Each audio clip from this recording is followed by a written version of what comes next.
Good morning, everybody. This is Debs De Vries, and I am in the Eden Room. I'm in the Eden Room, and I'm hosting a whole bunch of interesting, juicy stuff around the topic of menopause. Today, I am starting with a general overview about the myths of menopause. Just to give you a little bit of insight, I'm a metaphysical menopause mentor. So what I do is I help women across the bridge, as I often call it, from their mid-40s towards the menopause itself. Let me just say a couple of words about what menopause is and what it isn't. Menopause itself is one day. It's the day that you celebrate 12 months since your last menstrual period. After that, it's postmenopause. Before that, it's perimenopause. And perimenopause is a bridge between lives. Yes, it's got a lot of physical components going on for it. But the way that I see it and the way I've worked with it for many years, I see it as a multi-layered change that is inevitable. So wherever you are on that bridge, if you're just feeling the first rumblings or you've stepped onto it and life is feeling a bit funky, then take a deep breath. It's all right, I've got your back. I really, really do. So today, let's look at some of the most common myths about menopause. The ones that I hear most often are topics such as, it's inevitable that I'm going to put on weight. It's inevitable that I'll never be able to budge that weight. It's inevitable that I'm going to have mood swings. It's inevitable that my life is never going to be the same. And the media doesn't help us women necessarily to understand that this passage is not an ending. It's a beginning. It's an evolution. Yes, some of the things that you've been used to will drift away. That is true. But all the ideas around it, that there's an inevitability about it being a disaster. I'm here to tell you, and I'm 64 and I went through menopause 20 years ago. I started about 20 years ago to go through my perimenopause passage. And I've discovered through personal experience that much of what I was told to expect did not materialize. I'm not going to say that there weren't changes and there weren't enormous challenges, but I am going to say those challenges to me have been a gift of nature. They've helped me to reform myself as the woman that I always wanted to be. So let's start with one of those big myths. It's inevitable that I'll put on weight. I have never found that to be true. I do not follow a strict regime of food. I'm careful. I've always been careful. I eat sensibly, that word, sensibly. But do I indulge occasionally? Yes, I do. Did I in menopause? Yes, I did. Did I get fat? No. What tends to happen is that women start to see a roll of fat, they call it the jelly roll, around the abdomen. And many women, perhaps not you, assume that's weight gain. Well, clearly, if you put it on a set of scales, it's got a weight, but it's not because you're eating the wrong things necessarily, although there may be things you can take out of your diet that will help. That jelly roll is a response to too much cortisol in your system. When you get too much cortisol and the pancreas can't convert it to insulin, it stores it as sugar and it stores it as fat. So the sugar converts to fat and it sits around your middle because the middle part of your body is the part that your body needs to protect. It wants you to protect your digestion and your adrenal cortex. So we're going to talk a little bit about the adrenal system and how important this is to protect and to care for, so that you do not end up in a situation where your body is actually creating biochemicals that it then can't use. So you create more sugar so that you can run or fight, that fight or flight thing. But when we don't use it, it has to be stored in the body. So what tends to happen around the age of 44, 45 is when most women will start to feel some kind of underground subterranean rumbling that things don't feel the same. And that can be really weird and unsettling because they may look out at their life. Perhaps you look out your life and go, but my life hasn't changed. It's good. It's fine. I've always coped. I've always had plenty of energy. I've always been able to do everything. but why do I feel different? Why do I suddenly feel more tired? I mean, fatigue is another myth. I'm always going to be tired in menopause. I'm not saying you shouldn't rest more, but it's not the same as being chronically tired. Menopause symptoms tend to arise and become worse because as we feel those first rumblings, we either don't understand that's the onset of perimenopause. A lot of women say to me, I won't be menopausal till I'm in my 50s, or my mother was 50 before she even mentioned it. What hasn't actually been recognized for a very long time is that we women start this passage relatively early compared with the date of our menopause. So remember, that's just one day. What can we do to make the journey easy? Well, first one is to recognize that something is changing and it's you. It's not the outside world, and it's not a bad thing. Nothing's broken, nothing's going wrong. You are starting to feel differently because nature is preparing you for the next evolution. And there's some stuff you're going to have to deal with in the life that you're in to take the next leap. Nature just wants you to expand and grow. That's all. She's not come along and saying, right, lady, this is the end of your productive life. It's the end of your fertile life. It's the end of your attractiveness. You're going to be a dried up old heavy prune from now on. She isn't doing that. But that's what we've come to believe. So let me go back. 44, 45, you start to feel these rumblings. You're working at the workload that you've created at that point. And let's just say that's your intention, is to continue doing that. That's not nature's intention for you. She wants you now to release some of your work and go inward to discover more of who you are, so you can, in time, bring your next version of yourself to the world. And it won't be the version that you are now. But what tends to happen, I see this all the time, is that because we don't understand there's a calling, that there's a passage, and there are ways that we can support our current life, absolutely, not throw it all, out the window, we tend to push harder, right? You probably know that sensation. I'll just get more sleep. I'll put off having fun. I'll get by.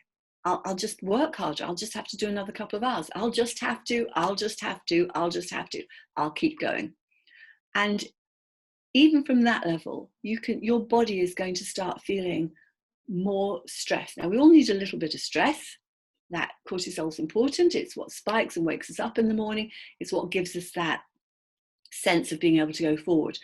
But when we run our energy in such a way that we're actually running it because we're worried, we're creating a concern for the subconscious, and the body feels that. It's like, I need to keep producing cortisol because there's a threat. There's no visible threat, and that makes it all the more funky, because when there's no visible threat, you as a being can't do anything. You can't run and you can't hide and you can't fight. So what that does is the body keeps telling you, do more. And it feels tiring and it feels exhausting, but you can't see a way forward, because if you don't do it, who's going to do it? So underneath this, the mindset is now getting upset, because with that additional cortisol, your body is prepared for flight. There's no flight possible. So you start to create scenarios for yourself that increase anxiety, or the sensation of anxiety in your body. And so the poor old body, the adrenals sit on top of the ovaries, and this is very important to understand how closely related these are. The adrenals are now busy sending messages, keep producing cortisol and norepinephrine, all these different biochemicals, because this person, or our person, needs to, is in a state of fear. It might be very low level, but chronic stress over a period of time is much more damaging than the moment of fear which you respond to and come back to. Nature's designed us so that our parasympathetic system, the rest and digest one, should predominate.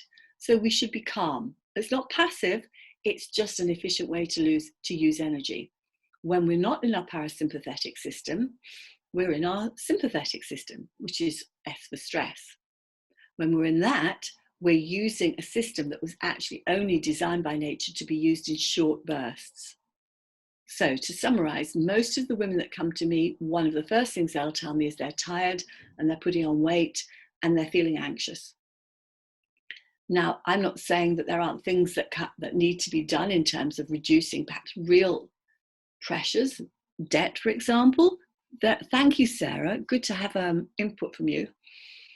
But what I am saying is when we begin to understand that unconsciously we are keeping our physical and emotional and mental system under more stress than it's designed to take, we will get into a point where our adrenals get very tired.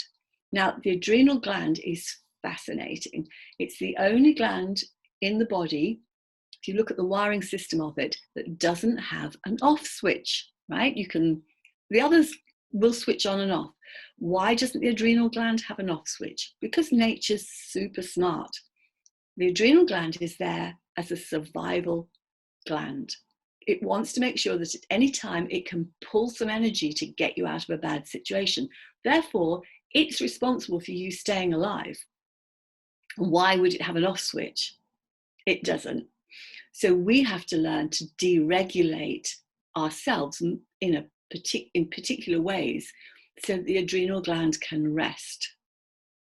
The adrenal gland sits on top of the ovaries, as I mentioned. They have synergy. When your adrenal gland is too tired and it gets depleted, it cannot move to the state, which happens during menopause or perimenopause, that it can produce a form of estrogen for you called estradiol. And that's enough, should be in a healthy functioning system, enough of a form of estrogen to give you what you need when you're past your reproductive years, your fertility years. So we're told that it's lack of estrogen. Well, nature knows how much estrogen we need to be fertile if we want to go that route. And she knows how much we need to be strong and healthy the other side of that. Once we stay in the overcharged, if you like, estrogen-rich life, if we take estrogen as a supplement, we then push another set of balances out. And that's another complex topic. What we need to understand is that there are steps we can take to bring the body and mind back into balance and let nature take its course. So putting on weight and anxiety are not inevitable because of menopause. They're inevitable because of a lack of understanding of what we're doing to our bodies cannot be tolerated beyond a certain point of our lives. Now, that doesn't mean that we become inefficient or lazy or give up.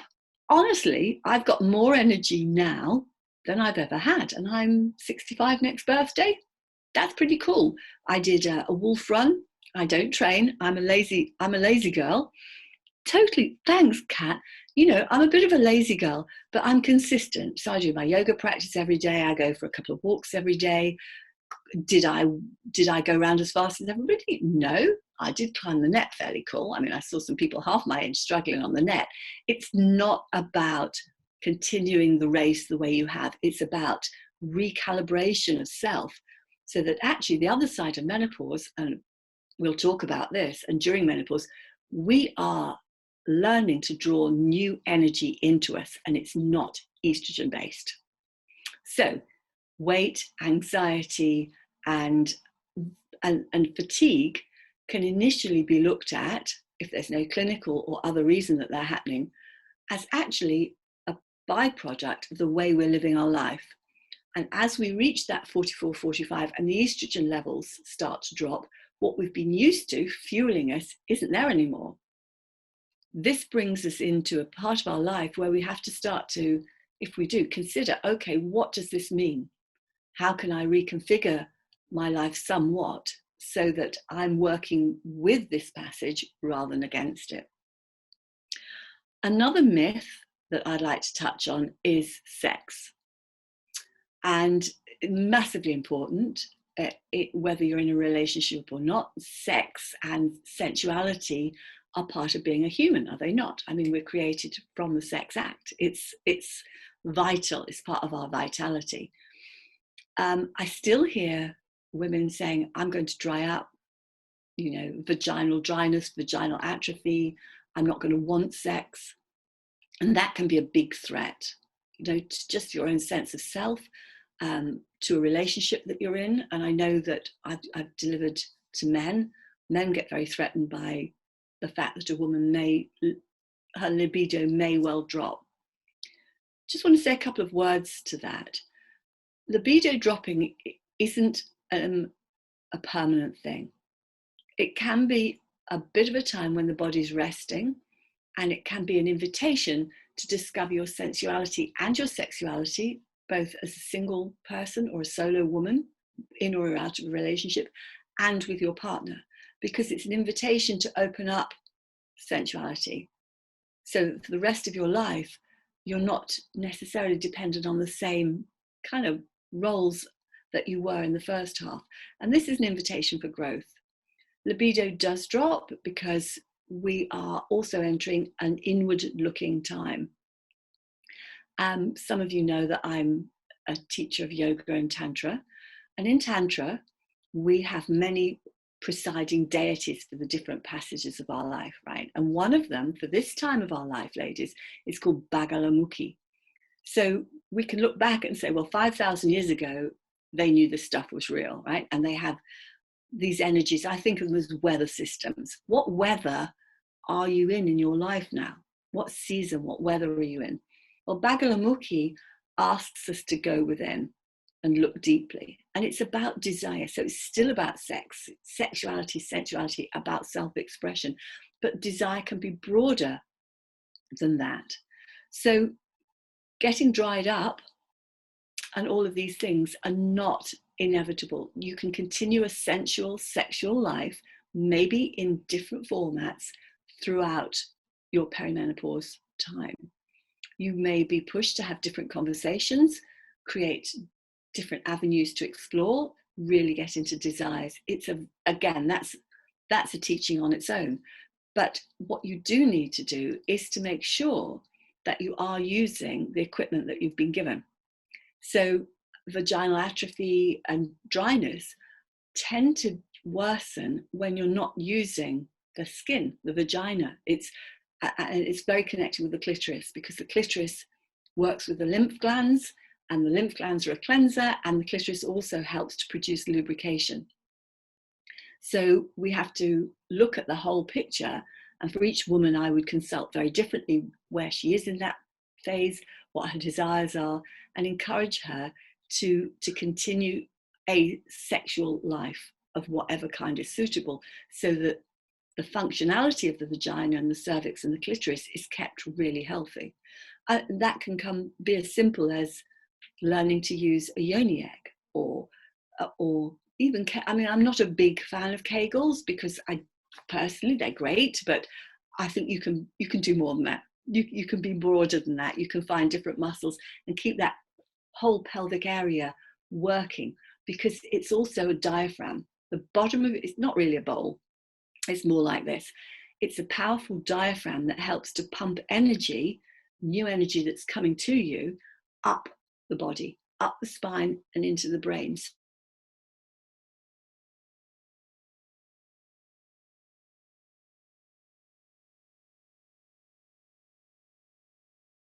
So an invitation to understand that you need to keep that area of your life alive. And that may or may not involve somebody else. It doesn't need to. When I was in that period of my life, I didn't have a partner.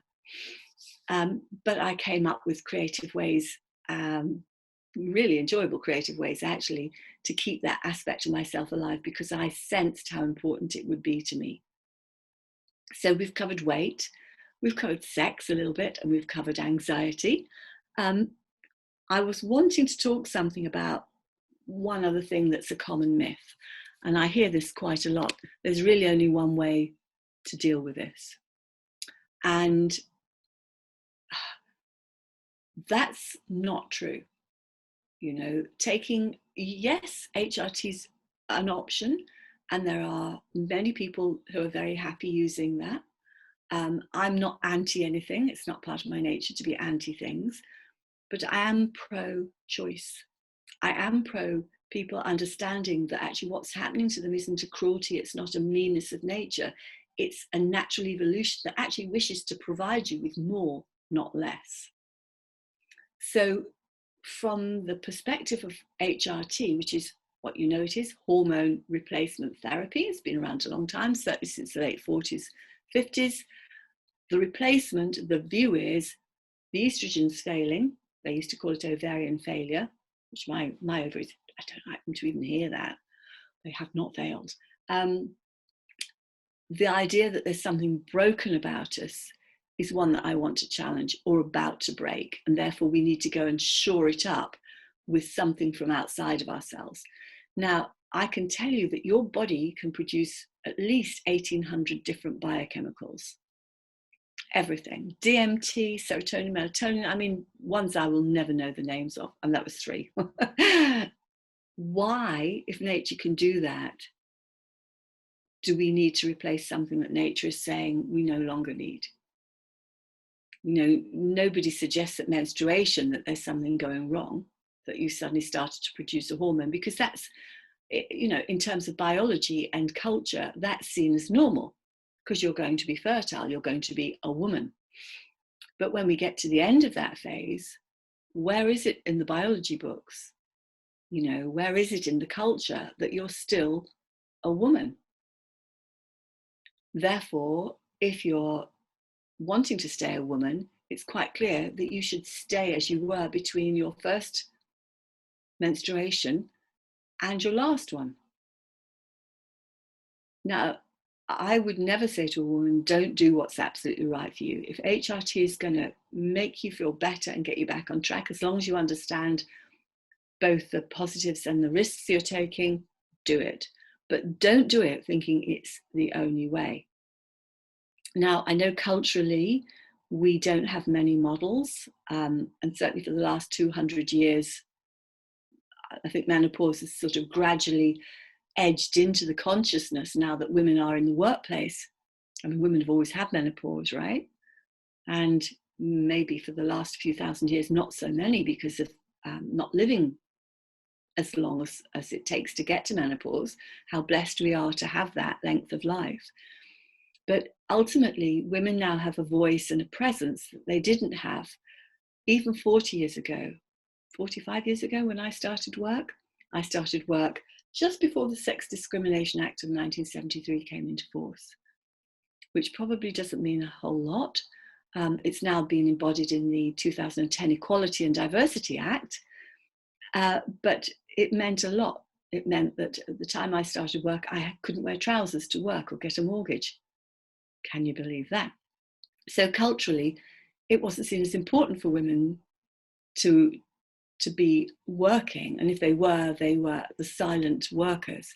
Now that we are very visible in the workplace, in the social eye, suddenly menopause has become a hot topic. And many people are trying to muscle in on that. And I don't apologize. Some are very well intentioned, some maybe not so much. And to medicalize this passage, I have seen attempts to say that menopause is an illness. And I understand that that's very, very pernicious, because you're not ill. If something's not working in your system, then possibly you are also causing that. Because menopause is not different from you. It's not some outsider that suddenly arrived any more than your first period was. It's a part of your natural functionality. So I just want to say there isn't only one way. There are many ways. And each woman will have slightly different needs. She will have a different set of values to bring to it, and she will need different kinds of support. So support for me comes physical. You need emotional support. You absolutely do, because as much as anything, menopause is about understanding who you are at an emotional level and a psychological level. And for me as a spiritual teacher, you need spiritual support. Spiritual support isn't about having a religion or a belief. It's about seeing how the universe works and why, when the universe is working, it's going to impact you. So I was saying to somebody the other day, think of it like this. Spirit to me is the quantum field, essentially. There's this vast intelligence is the best way I can describe it, that runs through everything. It knows what it's doing. Nothing is random. If one atom was out of place, you know, the birds wouldn't have got up this morning and the sun would just lose the plot and decide to stay in bed. Atomically, we are, if you look at a curve from the Big Bang to the smallest atom that's measurable, they call it a Planck. We, as a planet, sit in the absolute middle of that. And without that perfection, we would not exist. We wouldn't even exist. Our planetary life would be impossible. So there's an intelligence, not like a human intelligence, but something else, that keeps us in place. And if it can keep a planet in place, it can certainly keep you and me in place. The issue for us is knowing what that place feels like and how to move with it, because energy is always spiraling. So for me, spirituality isn't about, although my yoga helps and running energy and being a healer are ways I use my spirituality, I'm not giving my power to it and saying it's separate from me. It's just the aspects of me that are nature. So understanding that at this time of your life, you are actually facing a portal that you have to walk towards, because we're always asked in growth to step up. And I know that's a step up to the plate or that, but what do you need to step up to challenge, face, remodel, recalibrate in your life? Everything from diet to thought forms is up for grabs. If you can do that with the support and an understanding that this is healthy and wholesome for you, and that fighting, I think it was you, Kat, that said, you know, this tsunami's coming. You can run from it, but it's bigger than you. And it doesn't want to consume you. It wants to wash through you and lift you to the next level. So yes, I was offered HRT. When I first realized I didn't even know what perimenopause was. They weren't using the term then. I just knew that my periods had gone from super regular to super crazy. I was divorcing at the time, so my stress levels were really high. And I was doing a number of things. I think I was studying to be a yoga teacher. I'd gone into a new relationship, which was very sexual, and I was on my knees with exhaustion. So eventually, much against my ego's nature, I went to the doctor and said, what's going on? Back those days, they'd give you a test to see what your luteinizing and follicle hormone levels were. Don't think they do it so much now, and that's probably okay, because hormones change with your thoughts. But anyway, they said to me, yep, you started your menopause. I was 48 and I felt brutalized. I was like, I can't. That can't be true. I might want another baby. I've got this new relationship. How can I have a new relationship when I'm about to, you know, I'm a menopausal woman? Oh, crap. You know, I didn't have a mother to talk to. I didn't have anybody to talk to. My mum died when she was 51. So I didn't see menopause from any perspective. It was an absolute blank page to me. My GP said, I can offer you, what did she say? Tranquilizers, because I was pretty stressed, and HRT. And straight away, she looked at me and she said, but you're not going to take them, are you? And I said, no. Which you could say was foolish, a bit strong-headed, a bit arrogant, but something in me called me forward. And I remember walking home.